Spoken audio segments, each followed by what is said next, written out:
This is David Kozich, Chief Spiritual Officer and Senior Pastor for the LoveMakers Foundation. It's a wintry, cold evening here in Lake Arrowhead, our international spiritual headquarters.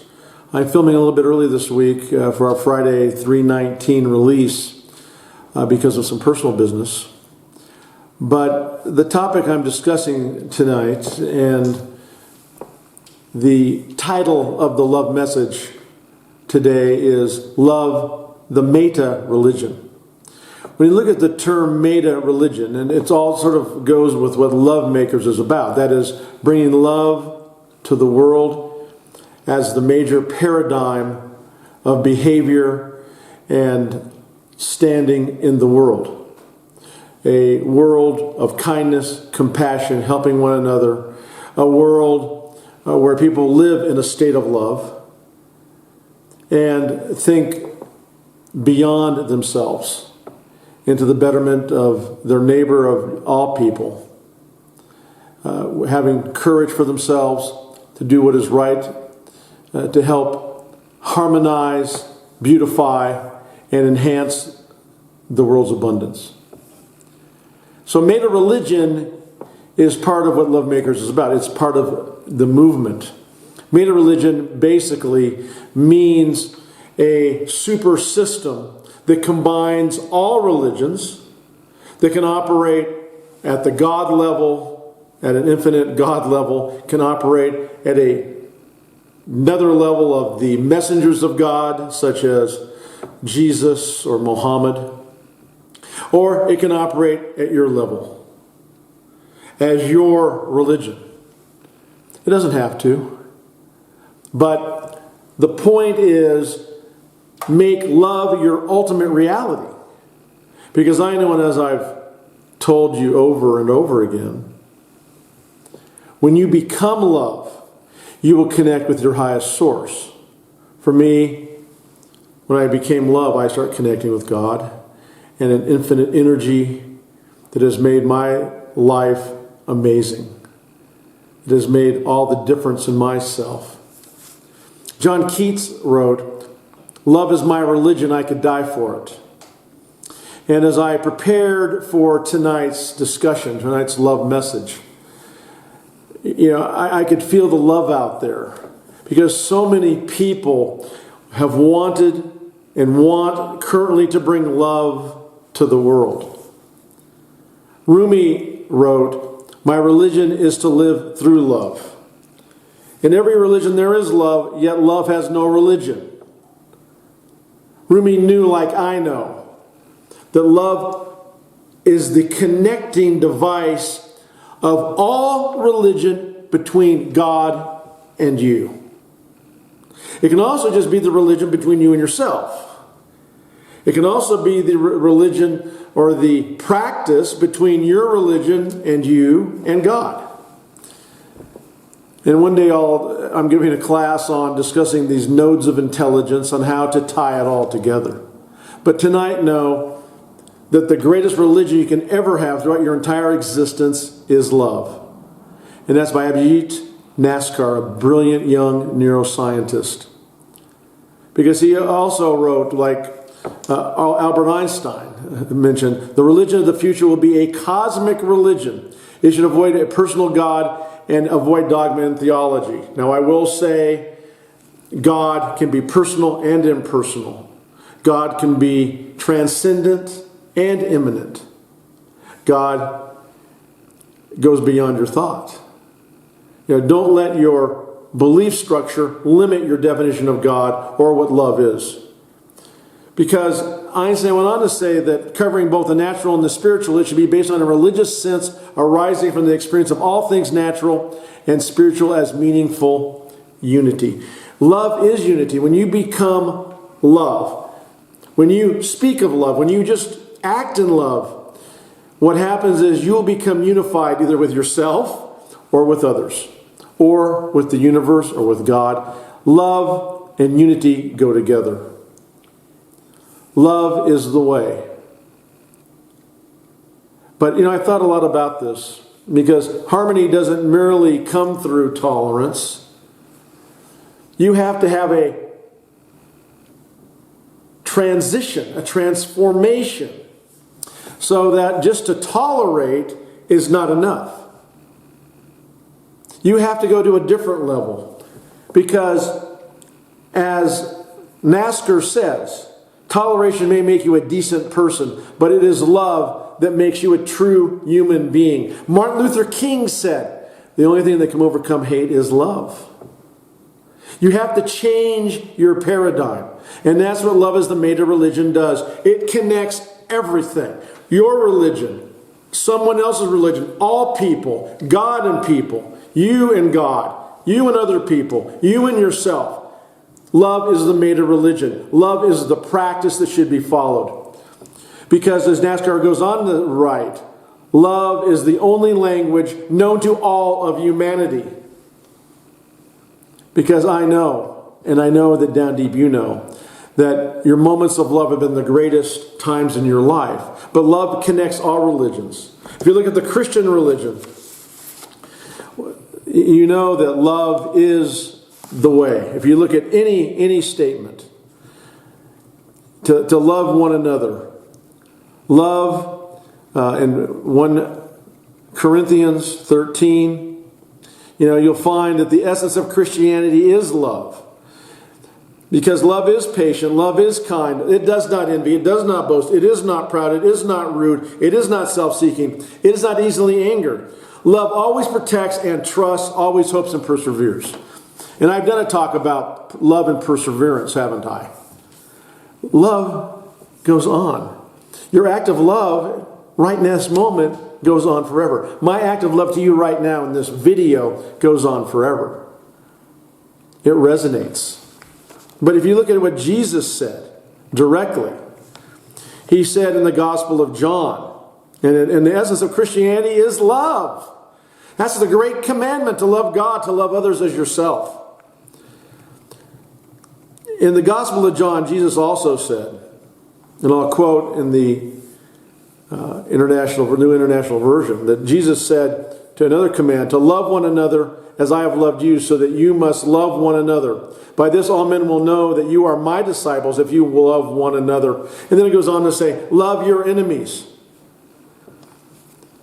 It doesn't sound normal, does it? But what Jesus is saying is, find the love in every person on this planet. And that's what Deborah and I are doing every day, to give love. Whether it's to my business associates, whether it's to somebody on the street begging for money, whether it's a relative, whether it's somebody who just experienced death that I just talked to.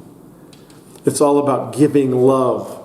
Loving, and giving love, being love, radiating love.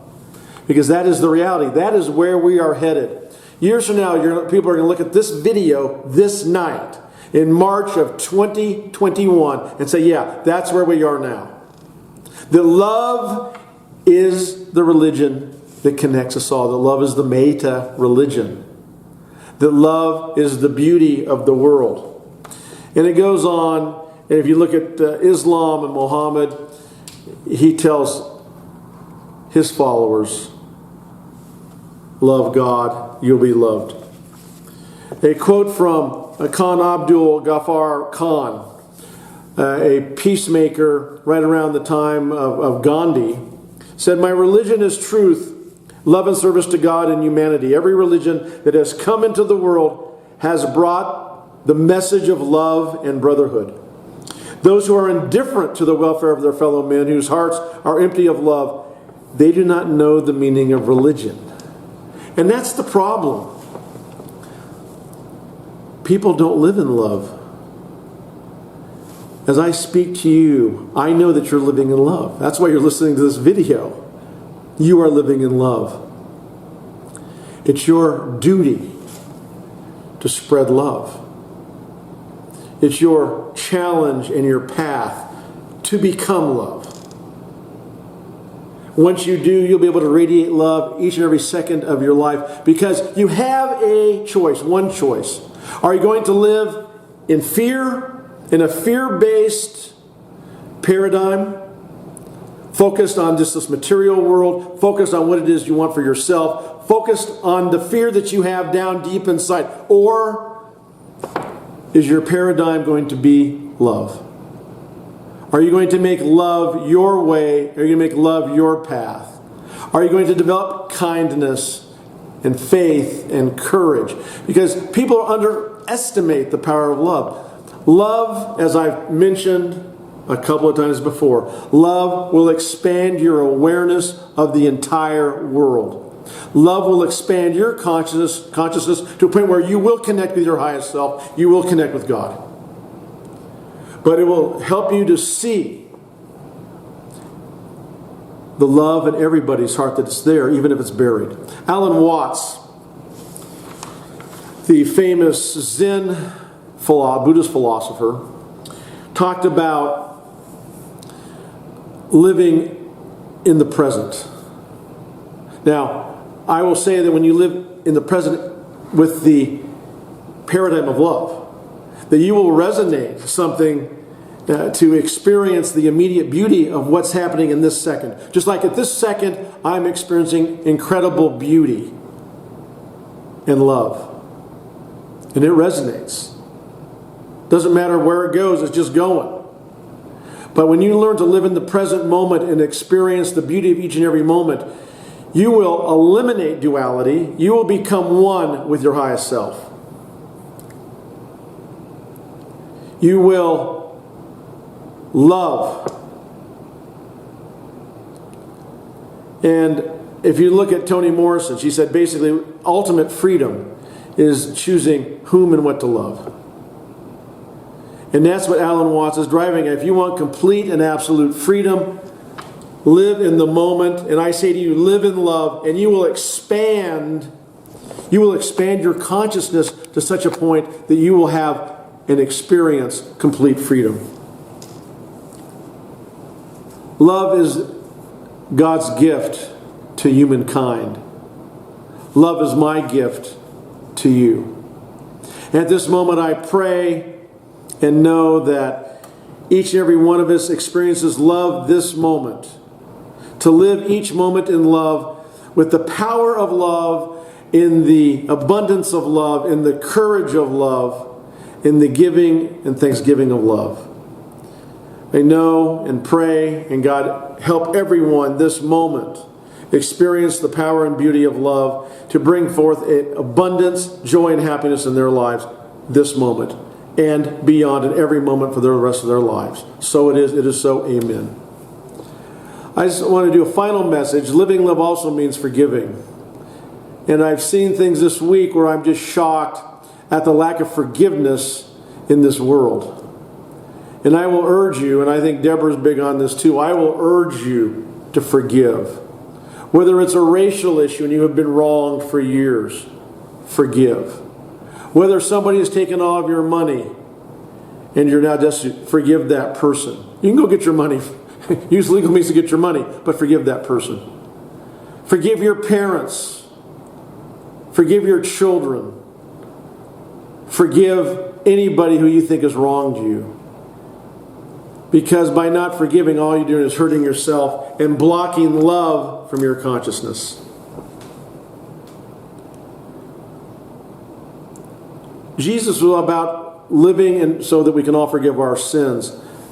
But why live in hell when on this planet now you can forgive those who have wronged you or who you believed wronged you, and you will remove obstacles from your life, and you will become powerful beyond your wildest dreams, and you will be able to push forward with your life, and you will be amazed. Love is the way. I just want to say thank you to Deborah Kozich, who's behind the camera. Again, it's an interesting night to film, but become a love maker. Go to our site, LoveMakersFoundation.com, and find out how to become a love maker, or call us on our phone number based on located on the site, or write our email address. And email us with a prayer, call us on the phone, do what it takes to become a love maker. It's a very small cost, but it's a commitment to doing your best to live in love, to give love, to speak in love, act in love, receive love, and be love, to do your best. With that focus, you're going to make this world a better place. We're starting the love revolution. It's been going on now for about 1.5 years, and it's picking up steam. And I want to thank all of our people who have been working with us on our social media. Thank you. So again, thank you all. Love is the way. Go forth in love. Pray and meditate on this video. And go towards becoming love. So it is.